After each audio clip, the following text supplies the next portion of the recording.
ఈరోజు మార్నింగ్ బ్రేక్ఫాస్ట్కి బ్రాక్లీతో ఆమ్లెట్ చేశాను. టేస్టీ ఉందనుకోండి, అసలు నేను కూడా ఎక్స్పెక్ట్ చేయలేదు. ముందు బ్రాక్లీని మంచిగా కట్ చేసి ఒక 5 మినిట్స్ స్టీమ్ చేసుకోవాలి. తర్వాత స్టీమ్ అయిపోయిన తర్వాత ఇలా చిన్న చిన్న పీసెస్గా కట్ చేసుకోవాలి. కట్ చేస్తున్నప్పుడు నేను కూడా డౌట్లోనే ఉన్నా ఎలా వస్తుందో అని చెప్పి. తర్వాత ఒక 2 ఎగ్స్ తీసుకున్నాను. మంచిగా బీట్ చేసి దాని తర్వాత పచ్చిమిర్చి, సాల్ట్, పచ్చిమిర్చి as per your spice tolerance వేసుకోండి. బ్రాక్లీ యాడ్ చేసి మంచిగా బీట్ చేయండి. ఇప్పుడు స్టవ్ మీద ప్యాన్ పెట్టుకొని స్టవ్ ఆన్ చేసి కొంచెం ఆయిల్ ఆర్ బటర్ యాడ్ చేసి ఆమ్లెట్ మిక్చర్ని దాని మీద ప్లేస్ చేయండి. టడా! ఆమ్లెట్ రెడీ అయిపోయింది. దీన్ని ఒకసారి కట్ చేసి ఎలా ఉందో చూద్దాం.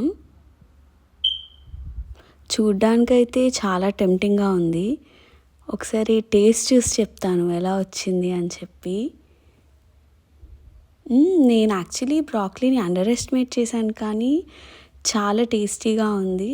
మంచిగా లో క్యాలరీ బ్రేక్ఫాస్ట్, వెయిట్ లాస్కి కూడా చాలా హెల్ప్ అవుతుంది. So you can definitely try this. And ఇలాంటి మరిన్ని వీడియోస్ కోసం do follow and subscribe to my channel. Thank you so much for watching. Bye.